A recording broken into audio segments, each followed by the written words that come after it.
किसी शहर की अदालत में हलचल मची हुई थी। कमरा भरा हुआ था। सबकी नजरें एक शख्स पर टिकी हुई थीं। ये शख्स था जज सलीम। इसके हाथ में फाइल थी, लेकिन असल वजन इसके कंधों पर एक फैसले का था। फैसला ऐसा जो न सिर्फ एक इंसान की जिंदगी बदल सकता था, बल्कि इसके अपने ज़मीर का इम्तिहान भी था।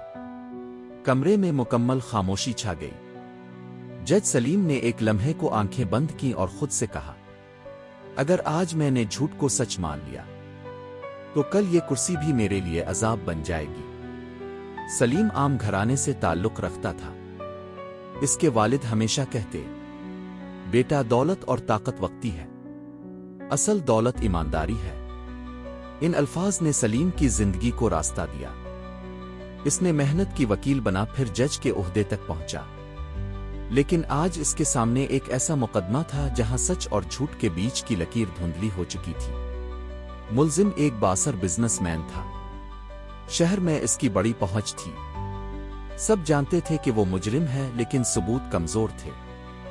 दूसरी तरफ दबाव इतना ज्यादा था कि अगर सलीम ने इसे मुजरिम करार दिया तो उसकी नौकरी और उसका घर सब कुछ खतरे में पड़ सकता था। फैसले से एक दिन पहले सलीम अकेला अपने कमरे में बैठा सोच रहा था। मेज पर रिश्वत का भारी बैग रखा था, जो मुल्जिम के आदमियों ने एक खामोशी के एवज भेजा था। साथ ही इसकी जेब में इसके बेटे का स्कूल का बिल था, जो कई दिन से अदा नहीं हो सका था। सलीम ने बैग की तरफ देखा, फिर अपने बेटे की तस्वीर की तरफ। आंखों में नमी आ गई। दिल कहता था, एक फैसला क्या फर्क डालेगा, सब तो यही करते हैं। मगर ज़मीर चीख उठा, अगर सब यही करते हैं तो फिर फर्क कौन डालेगा? तुम्हारा ईमान कहां गया? वो पूरी रात करवटें बदलता रहा। अगले दिन अदालत में सब लोग मौजूद थे। बिजनेसमैन पुरएतमाद मुस्कुराहट के साथ बैठा था। इसके वकीलों ने पहले ही जश्न की तैयारी कर ली थी। सलीम ने फाइल खोली। कमरा अदालत सांस रोके इसके अल्फाज सुनने का मुंतजिर था। सलीम की आवाज कांप रही थी, मगर अल्फाज मजबूत थे। इस अदालत के सामने मौजूद शवाहिद साफ बताते हैं कि मुल्जिम कसूरवार है।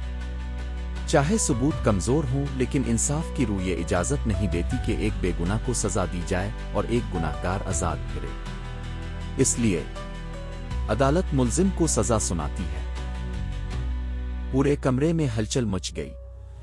बिजनेसमैन के चेहरे का रंग फीका पड़ गया। मीडिया चीखने लगा, लेकिन सलीम के दिल को सुकून मिला।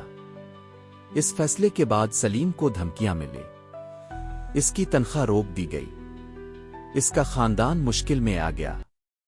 लेकिन जब वो आईने में अपनी आंखों में देखता तो इसे सुकून मिलता। वो अक्सर अपने बेटे से कहता, बेटा मैंने तुम्हें दौलत नहीं दी, लेकिन एक चीज जरूर दी है, और वो है इज्जत।